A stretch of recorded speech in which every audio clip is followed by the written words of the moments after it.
Because I mean, and also it's the only way to come to this. I mean, it should be led to this by the way, the three kinds of friendships which they can understand and so on.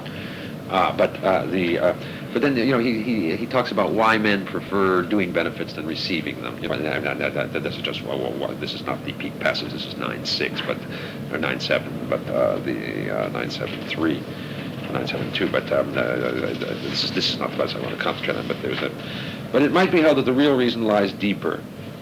He said, people like to do benefits because then they hold people in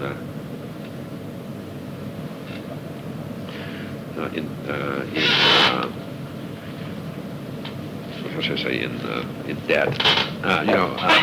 You see, and Machiavelli, from a political point of view, says it's nonsense to make benefits the basis. Fear is much surer tie, But he says, but it might be held that the real reason lies deeper, and that the case of the creditor is not really a parallel. With him, it is not a matter of affection, but only of wishing his debtor's preservation for the sake of recovering his money.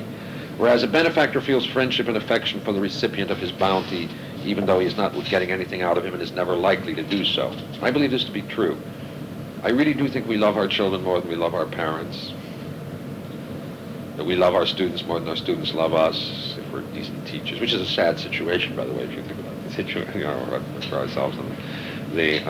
The same thing happens with the artist. Every artist loves his own handiwork more than that handiwork, if it were to come to life, would love him.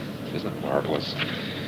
This is perhaps especially true of poets who have an exaggerated affection for their own poems and love them as parents love their children. The position of the benefactor then resembles that of the artist. The recipient of his bounty is his handiwork, and he therefore loves him more than his handiwork loves its maker. The reason of this is that all things desire and love existence. But we exist in activity, since we exist by living and doing. And in a sense, one who has made something exist actively. So he loves his handiwork because he loves existence. This is in fact a fundamental principle of nature. What a thing is potentially, that its work reveals in actuality.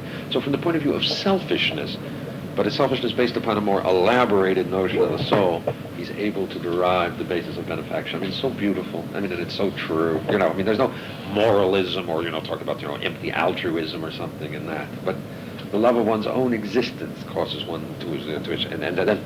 It would seem to transcend into the dualism between altruism and the absolutely. Absolutely. And this is what they have to understand, because they come up with these vague formulae that don't mean anything to them. And then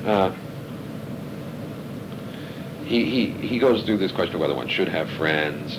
Now, first, that one has to love oneself, and one is one's own best friend. And then he has to raise this question of why you need friends. There's no way gods don't need friends, but at the same time we would say that a man who had no friends would be unhappy.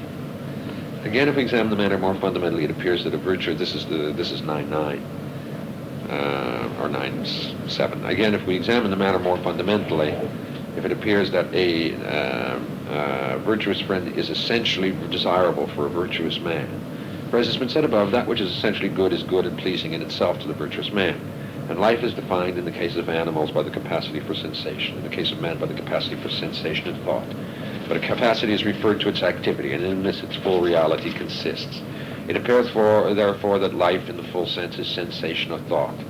But life is a thing good and pleasant in itself, for it is definite, and definiteness is a part of the essence of goodness. And what is essentially good is good for the good man, and hence appears to be pleasant to all men. We must not argue from ambitious and probably false with that. There it is. There we go.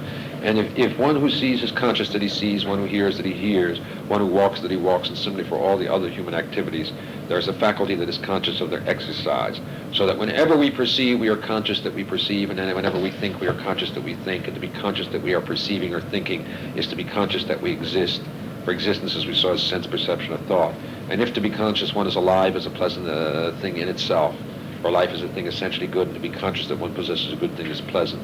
And if life is desirable, especially so for good men, because existence is good for them, and so pleasant because they are pleased by the perception of what is intrinsically good. And if the virtuous man feels towards his friend in the same way as he feels towards himself, for his friend is a second self, then just as a man's own existence is desirable for him, so or nearly so is his friend's existence also desirable. But as we saw, it is the consciousness of oneself as good that makes existence desirable, and such consciousness is pleasant in itself. Therefore, a man ought also to share his friend's consciousness of his existence, and this is attained by their living together and by conversing and communicating their thoughts to each other. For this is the meaning of living together as applied to human beings. It does not mean merely feeding in the same place as it does when applied to cattle. If then the supremely happy man exists, you see, the point is that one sees in one. Well, I mean, I didn't get the right line here, but the friend is like a mirror of oneself. One can't see oneself, so the friend extends our consciousness of our own existence. And that's the deepest cause. That is so beautiful, you know, when really developed, you know, it's the phenomenon of friendship. All right, I won't say anything more about that. Book 10, again, the discussion with the profounder discussion of pleasure, and the assertion, of course, that there are pure pleasures. That's what's denied by Hobbes and Locke. That's the reason my work isn't awful. Because, you know, what do you want? You see an apple on a tree. In order to eat it, you got to pick it. That's painful. It's work, yeah. Aristotle says there's certain kinds of pleasures like smelling a rose, you know, for which there's no pain before and no pain afterwards, you know, which can be goals in themselves. But, of course, the implication is the moral life is not such a pleasure. Only the theoretical life. And it ends with the praise of the theoretical life as the highest life. There are two or three things that are questionable, but two fundamental things. The first is the moral life necessary to the contemplative life? The answer, I believe, is no. So says Thomas Aquinas. That's a really great question about morality. Second, if the moral virtues serve the intellectual virtues, then you would have to say that a society, you know, the end of a society was the intellectual virtues, but no society has as its end the intellectual virtues. So that there's always an upside down and a problem, you know, and the moral virtues politically make primary demands. So we have this marvelous architecture which covers everything, then the link to the political, you know, at the end, which I won't go through that, but you know, the link to the politics, the definition of ethics, not from feelings, but from the ends of action, and the ends of action understood essentially politically. But, well, you see the extraordinary richness, I mean, the obvious need for curtailing, but obvious need for spending time and really developing these phenomena, each in their own way. It can be the most thrilling, you know, experience that, you know, one can have if one can pull it off, as it were. So, you want to ask some questions about, yeah? If you were forcibly constrained to spend only a week or two on the ethics, would you do it all, or would you do part of it? I don't know what I do. I mean, you know, because I'm not... If you turn a student loose... And I don't think you're forcibly constrained, so in a certain sense I won't answer it. Do you understand what I mean to say? I mean, I think you shouldn't do it if you can't spend at least, you know, a little more time on it. Well, let me rephrase my question. If you turn the student loose with the ethics, with only a very peripheral introductory lecture or two, and then now go home and read the ethics through from cover to cover, and then we'll come back and discuss it.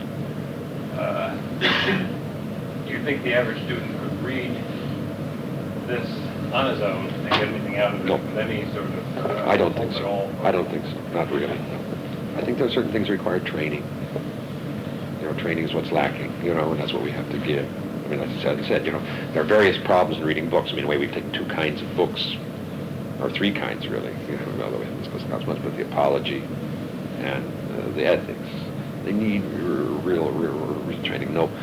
And you see, and this is what's lacking, real competence. What? It's one of they can not to be swallowed, but to be chewed and digested. Yeah. And they need leading. They have to have these things pointed out. They don't have the experience and so on. That's unique to Aristotle's ethics more so than some of the other great books, or would you say it's more accessible than some of the others? Or it's accessible in certain kinds of ways. In a way, it's very alien. You know, they don't really like the style to begin with, and they don't have that. But it's more accessible in that the level of common sense is much more maintained. Whereas in Plato, you never know really what he's talking about because it goes so far. You know, it's always the most radical and highest question he's thinking about. It's always an enigma and so on. So to a certain extent, I think they can have a more satisfying ending to this reading.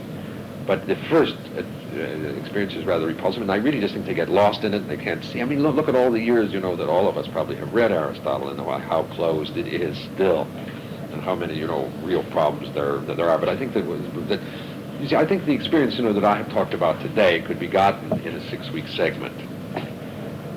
if you met 2 or 3 times a week. But I don't think it could be done any shorter. And if you can't do it any shorter, you see, the politics I'm willing to cut up a little bit. I've taught the politics, but the politics, of course, is not as impressive a book, particularly for our kids. I'm willing to take book 1 and parts of book 2, and then book 3 on the regime, and book 7 and 8, something like that. And that I used to do, although I'm never sure how successful it was in getting them to read it. But I could describe the political phenomenon. But this is